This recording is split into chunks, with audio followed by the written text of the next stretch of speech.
দীর্ঘ ১৭ বছর যুক্তরাজ্যে নির্বাসিত জীবন কাটিয়ে ২৫ ডিসেম্বর বৃহস্পতিবার দেশের মাটিতে পা রাখছেন বিএনপির ভারপ্রাপ্ত চেয়ারম্যান তারেক রহমান।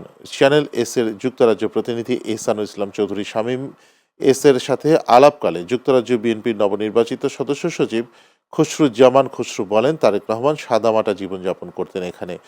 প্রতিদিন ফজরের নামাজ পড়ে দৈনন্দিন কাজ শুরু করেন তিনি। তারেক রহমানের সাথে তার স্ত্রী জুবাইদা রহমান, তার মেয়ে জাইমা রহমানও দেশে ফিরেছেন। এর আগে ২০০৮ সালে যুক্তরাজ্যে এসেছিলেন সপরিবারে চিকিৎসার জন্য। পরবর্তীতে রাজনৈতিক আশ্রয় নিয়েছিলেন তারেক রহমান। উনি তো আসলে এই যে আমাদের যুক্তরাজ্য বিএনপি তো উনার একটা ফ্যামিলির মতো ছিল, উনার ফ্যামিলির মতো ছিল। উনি আমাদের যুক্তরাজ্যর মোটামুটি যারা আছেন সবারই নাম জানেন। উনি ব্যক্তিগতভাবে উনি সবাইকেই চিনেন।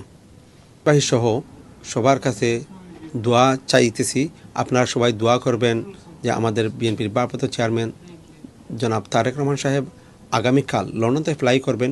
25 তারিখ সকাল উনি ঢাকায় অবতরণ করবেন। আল্লাহ যেন উনার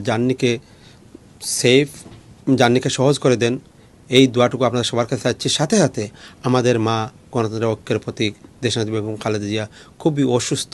সবাইয়ের কাছে বিনীত অনুরোধ জানাচ্ছি, আপনারা আমার মার জন্য দোয়া করবেন।